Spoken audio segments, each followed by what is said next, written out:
Hello and welcome. I am so excited that you are here.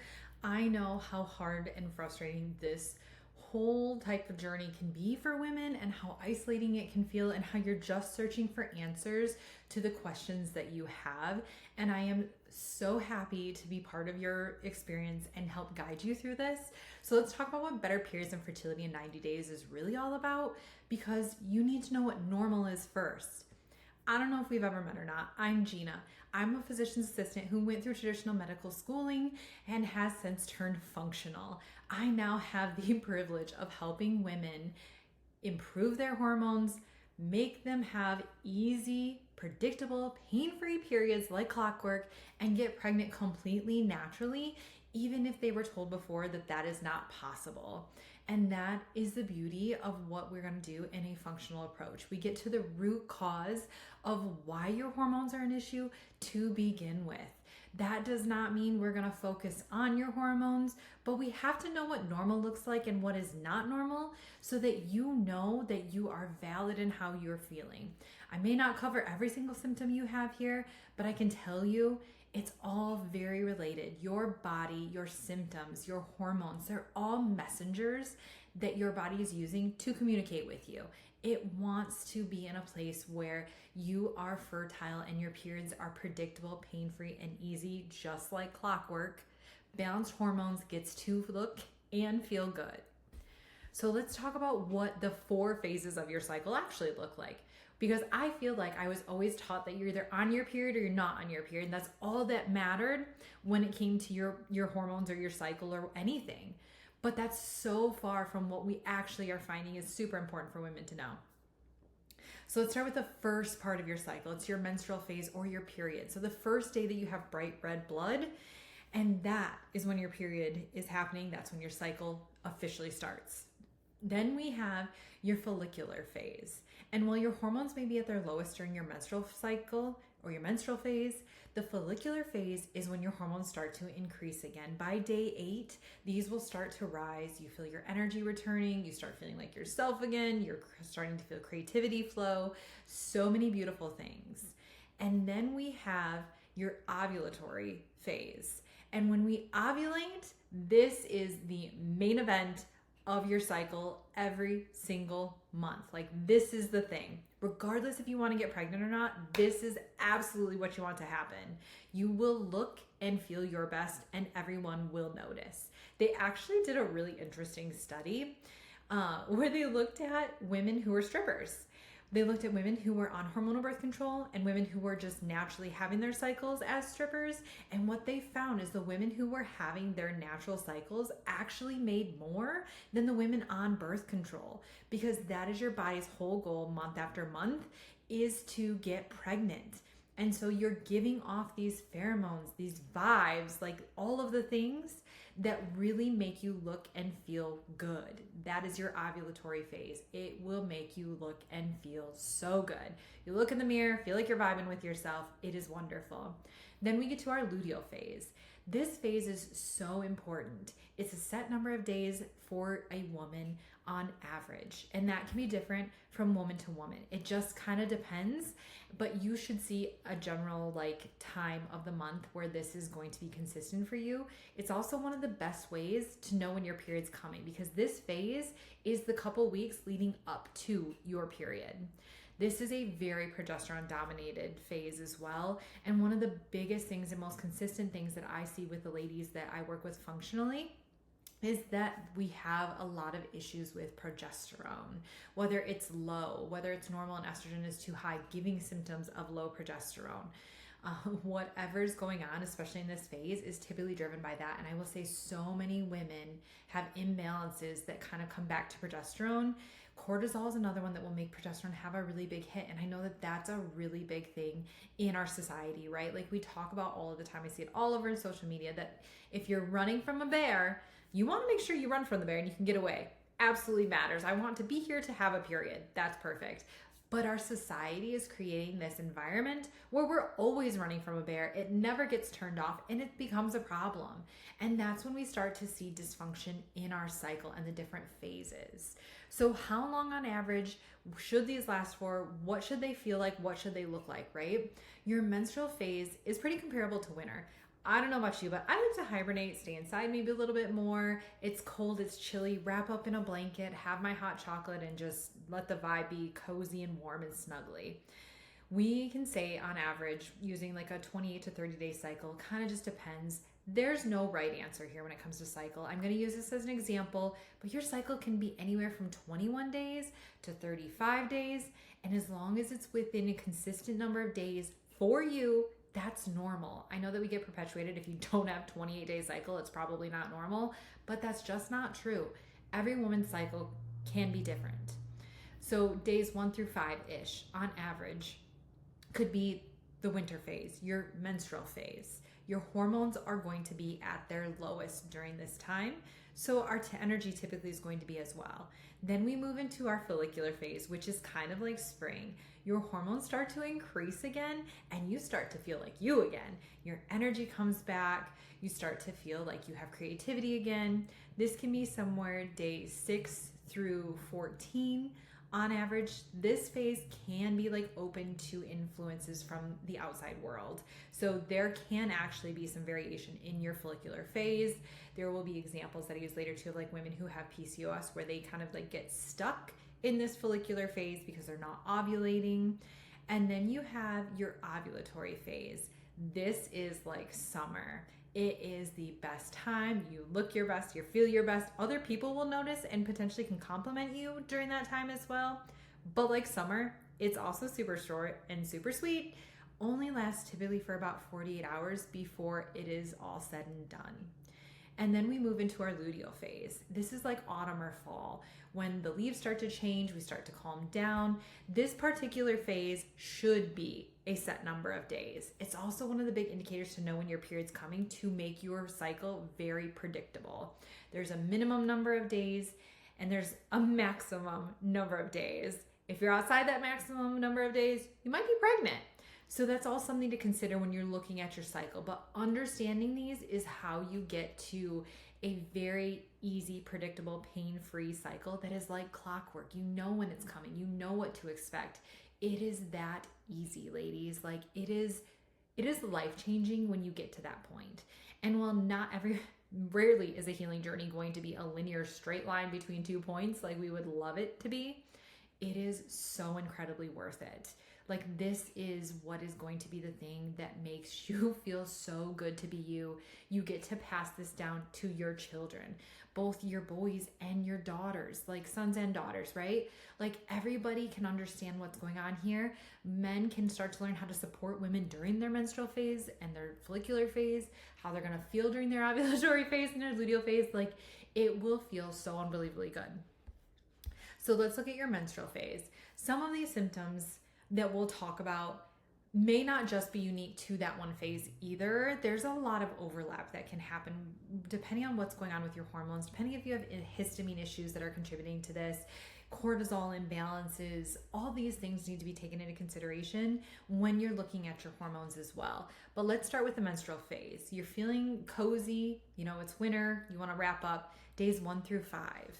And so the symptoms that I have seen that women believe are just, they're okay because they're so common when that is just not the case.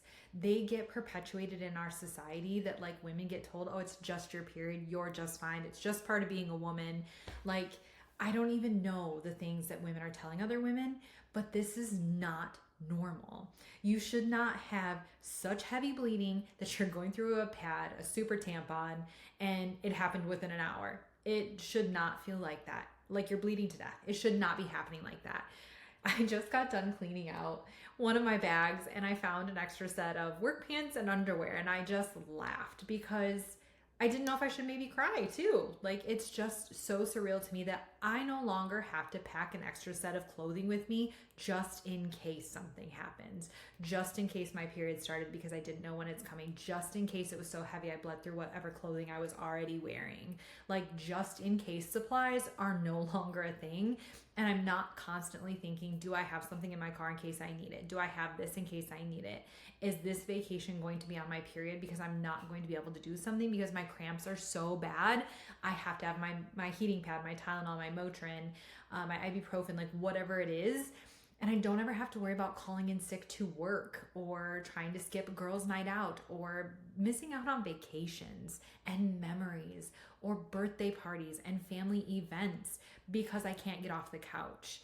I don't have giant clots in my bleeding either during my menstrual phase.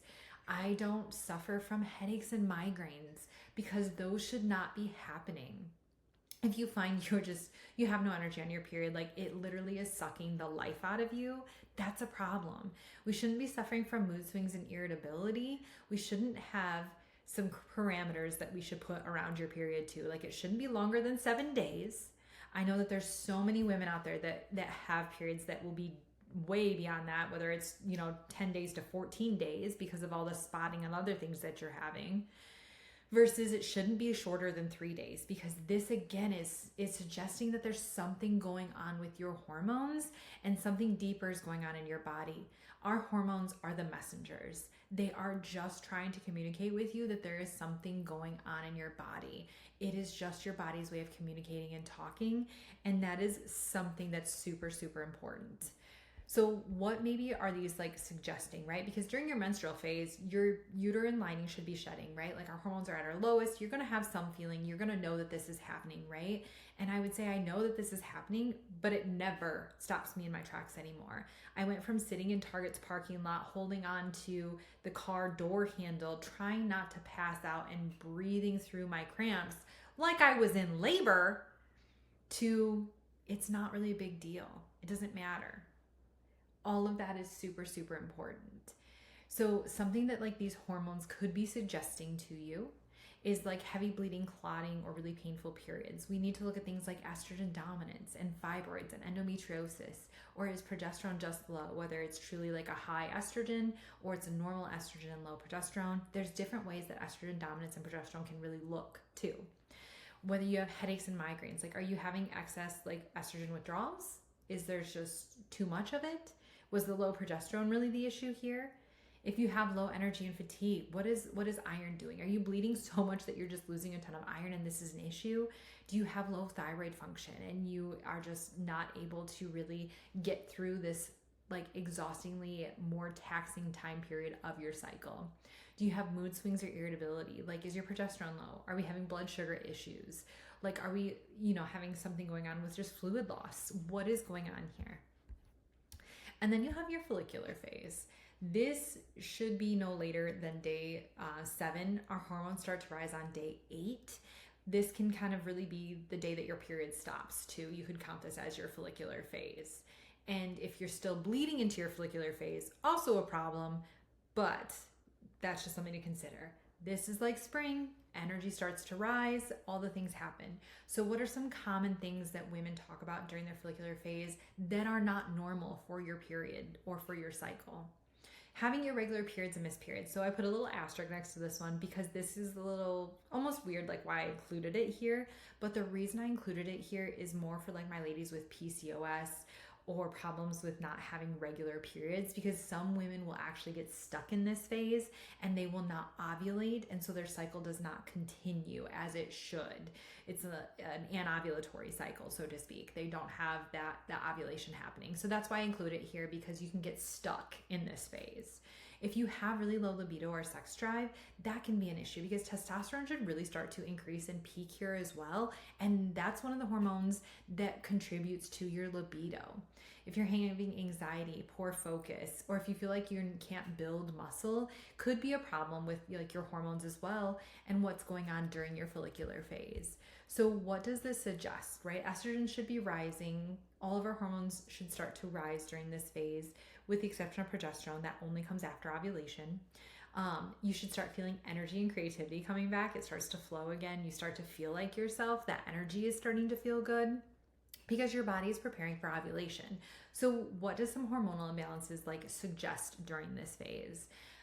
The PCOS we talked about, right, with the irregular periods or missed period or getting stuck in this phase, so to speak. A hypothalamic dysfunction is basically where the brain is not telling the ovaries that this process needs to happen in a whole cycle over and over again. Estrogen could be low as well. We will find this very common with like perimenopausal women or postmenopausal women because we don't have estrogen anymore. Our ovaries are not doing that process the same, right? Low libido can be low testosterone, low estrogen. Those things should start rising during this phase. Like, what is going on there? If you have anxiety and poor focus, your thyroid could be a really big indicator that something is going on here. High cortisol, whether it's high inflammation contributing to some of these things too, right? Like, all of this matters. Difficulty building muscle, I circle this back to testosterone or like just poor nutrients absorption, right? Like, is your stomach not allowing your body to absorb the nutrients that it needs? Is that really where our hormonal imbalance is coming from? And then you have your ovulatory phase, short and sweet, just like summer. And this is, you should by far be feeling your best. And if you're not, that's a huge red flag here. Again, the asterisk means you can have some of these things happen throughout your entire cycle, just depending on what's going on or what you may have already been diagnosed with. Acne, oily skin, excessive hair growth. I kind of clump them all together because we start looking at things like PCOS, because PCOS, it is so common for women to not be routinely ovulating, and that's a big red flag. Bloating and water retention. Someone will have this in their ovulatory phase. I also commonly see it at the end of a luteal phase. Breast tenderness, same type of thing. Mid-cycle spotting. That can be a big red flag that hormones are not as they should be, or headaches during this time. During your ovulatory phase, your energy is peaking, your confidence should be peaking, your libido should be peaking. You should just, all of these things should feel really, really good. You should feel good in your skin. And so what do maybe some of these hormonal symptoms indicate from an imbalance standpoint? They can suggest that PCOS, right? Like high androgens, the acne, the oily skin, the excessive hair growth. PCOS symptoms can persist throughout your cycle. I was trying to just, for classification's sake, this is where it landed. Breast tenderness can be a really big sign that estrogen is too high. Bloating and water retention also can suggest estrogen is high, or our liver is slow and sluggish. Our detoxability is slow and sluggish, right? If you have mood swings or sensitivity, ovulation is typically safe, but it can be, again, those estrogen fluctuations, histamine issues. I would say I more commonly see the histamine issues during that follicular phase and the luteal phase, can make it feel kind of random, but histamine issues can show up at different times of women's cycle as well. And then we have our luteal phase. This is the 2 weeks before your period comes. So what type of symptoms, again, are women seeing or having that we have gotten so far away from normal that we've made it normal because it's common? Bloating and water retention, food cravings, weight gain to an extreme. If it's like a pound or two here or there, like that's understandable. Anxiety, depression, irritability, the Dr. Jekyll and Mr. Hyde. Like so many women have said that they can like understand that feeling when they're in their luteal phase. That PMS, the PMDD, you know, the PMDD is so severe and so crippling, but we're also going back to those histamine issues, right? Fatigue, spotting for days before your period. This is a big one. This is very, for some reason, very controversial, but this is something that indicates there's a hormonal imbalance. Something is going on if you are spotting for days before you have PMS, you have a bunch of other symptoms that are going with it. The cycle starts, your period starts, and then it stops, and then it starts again. That's also a big red flag. Progesterone is the main hormone of this cycle. And if we're having imbalances with it, whether estrogen is just high and progesterone is normal, or estrogen is normal, progesterone is low, either one, estrogen dominance. But this is really, really important. So like, what do these symptoms maybe suggest for you for hormonal imbalance? Estrogen dominance is a big one, or insulin resistance. So insulin is a hormone and can lead to a lot of issues, especially when progesterone has an impact on your metabolism. Like it truly increases your metabolism in preparation for a pregnancy. The anxiety, depression, PMS, PMDD, things like that, whether it's low progesterone, histamine issues, high cortisol, insomnia and fatigue can also be huge with high cortisol, especially if you're like wired but tired at night. That's like a big red flag.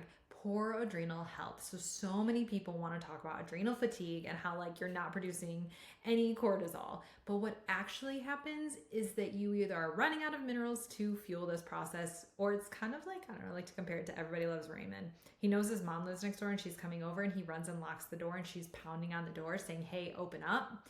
And they're not doing it. The adrenal glands are just producing all this cortisol. Your body is no longer listening to it because it is just burnt out and tired of hearing about it. Spotting before your cycle or your period, or your cycle starts and stops, your period starts and stops. Low progesterone. Oh my goodness. So controversial, but so unbelievably true. That low progesterone is a huge driving force for days of spotting. I'm not talking like your period started, you had some spotting for an hour before your period came, because at some point this is okay. But if you're having the spotting before your period for days and a ton of hormonal symptoms, that is a big red flag. If it's the one thing that happens and nothing else happens, okay, maybe we can get away with that. But a lot of the times when women admit to these symptoms, even if it's one, you start digging deeper and they start having more things happen. And I know that you have tried the really expensive supplements because your favorite influencer said, hey, this worked for me, and it was like the fix-all for all of my hormonal issues. You are like me and you tried the hormonal birth control, and it just left you feeling like you had more side effects, and you didn't want to go back because you didn't feel like there was anything else that was there. You tried their super restrictive diets, right? You gave up dairy, you gave up sugar, you gave up gluten. You were totally miserable for the month that you did, and it felt like you couldn't eat anything, and it was not sustainable because that's just not the problem. These are just quick fixes. They're band-aid approaches, and they do not address the root cause of your hormonal imbalances. You're ready for the super clear skin, right? Like the confidence that comes looking in the mirror like, I'm on my period and I don't have any acne, right? Like you can go to the gym and you don't have to put on your makeup because it doesn't matter. Or you're not sitting there having your girls' night thinking like, if I flip up my phone, like, can I see the acne? Do I need to look like I'm not on a date and I'm still obsessing over if my concealer is perfect, or can they see all of these blemishes that I have and how bad my skin looks at this time period?